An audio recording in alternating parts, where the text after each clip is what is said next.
My name is Robert. I am 40 years old. I live in a quiet town with narrow streets and old brick houses. For 15 years, I worked at the same office. Every morning, I took the same train. Every evening, I took it home again. My job was steady. My desk was neat. My computer screen glowed the same pale blue every single day. I checked numbers, I filled reports, I answered emails that never seemed to end. My manager praised me sometimes. My paycheck arrived on time. On paper, my life looked fine. But inside, something felt hollow. I woke up tired even after a full night of sleep. I dragged my feet to the train station every morning. I remember one gray Tuesday in October. Rain tapped softly on the office window. I stared at a spreadsheet full of numbers that meant nothing to me. My colleague Mark sat beside me, sipping cold coffee. He joked about another meeting. I forced a small laugh, but I felt nothing inside. That night, I sat alone in my kitchen. I looked at my own reflection in the dark window. I did not recognize the tired man staring back. I thought about my father. He worked the same job for 40 years. He retired quietly and passed away 2 years later. He never traveled. He never tried anything new. He always said, "Maybe next year." I did not want that story to be mine. I did not want to wake up at 70 full of regret. The next morning, I walked into the office as usual. I sat at my desk and opened my laptop. My hands were trembling slightly. I stared at the resignation letter I had written the night before. My heart pounded hard in my chest. I knocked on my manager's door. She looked up, surprised to see me standing there. I placed the letter gently on her desk. "I need to resign," I said quietly. My voice shook, but the words felt strangely right. She blinked in shock. She asked if I had another job lined up. I shook my head and admitted I had no plan at all. She warned me about the risk. She reminded me of my mortgage and my bills. I nodded because I already knew all of that. That evening, I packed my desk into a small cardboard box. I looked at the framed photo of my family one last time. Walking out of the building, the autumn air felt sharp and cold. My legs felt weak but strangely light at the same time. I stood on the sidewalk, watching cars pass by. For the first time in 15 years, I had nowhere to be. That night, I told my wife Elena what I had done. Her face went pale, and she sat down slowly at the table. "We have savings for 6 months," she said carefully. "After that, I do not know what happens." I promised her I would find a way. Inside, I was terrified I had made a terrible mistake. The first week without work felt strange. I woke up early out of habit, then remembered I had nowhere to go. I sat in my living room staring at the ceiling. Silence filled the house like a heavy fog. Doubt crept in quickly. I wondered if I had thrown away everything I had built. My hands felt useless without a keyboard to type on. My son, Daniel, asked why I was home so often. I told him I was taking a break to think about life. He smiled and asked if we could go fishing together. I realized I had not been fishing with him in years. The next morning, we walked to the small lake near our house. The water was calm, reflecting the pale morning sky. Daniel laughed loudly when he caught his very first fish. I felt something warm stir quietly inside my chest.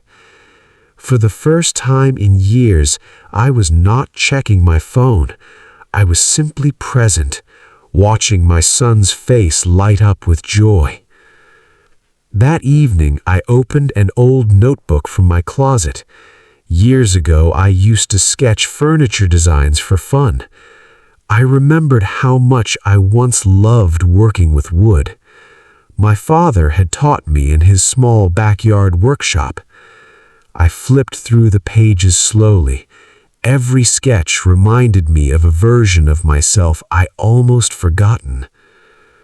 The next day, I visited the workshop where my father used to work. Dust covered every tool on the wooden shelves. I picked up an old hammer, feeling its familiar weight in my hand. Something inside me quietly came alive again. I spent the whole afternoon cleaning the workshop.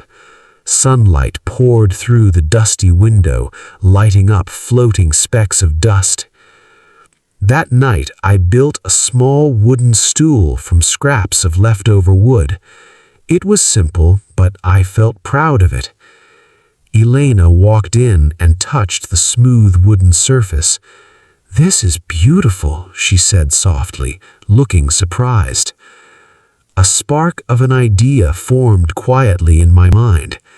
Maybe I could build furniture for other people, not just for myself. The next day, I posted photos of the stool online. I didn't expect anyone to actually respond. To my surprise, a neighbor messaged me within an hour. She asked if I could build her a small wooden table. My hands shook with excitement as I typed my reply. I said yes immediately, without even asking about the price. I spent the next 3 days building her table with careful attention. Every cut and every joint felt deeply meaningful to me.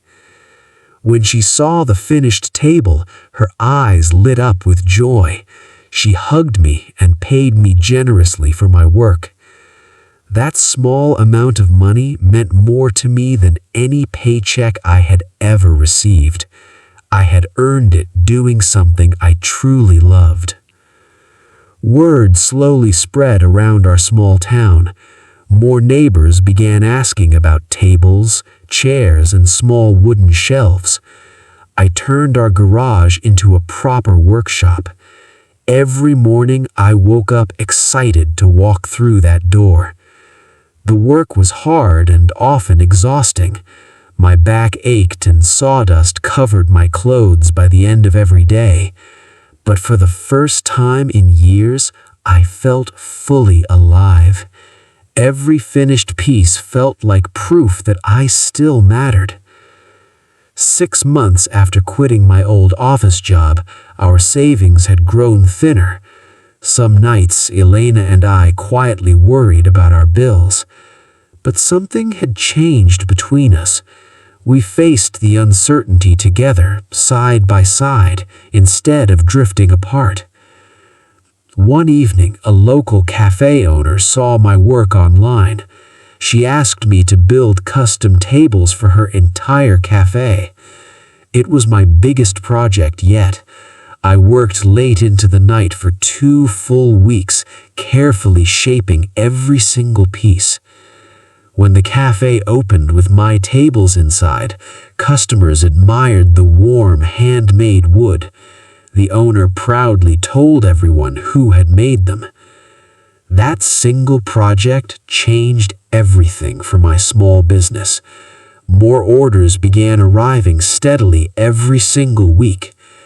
A year after I quit my old office job, I stood proudly in my own busy workshop.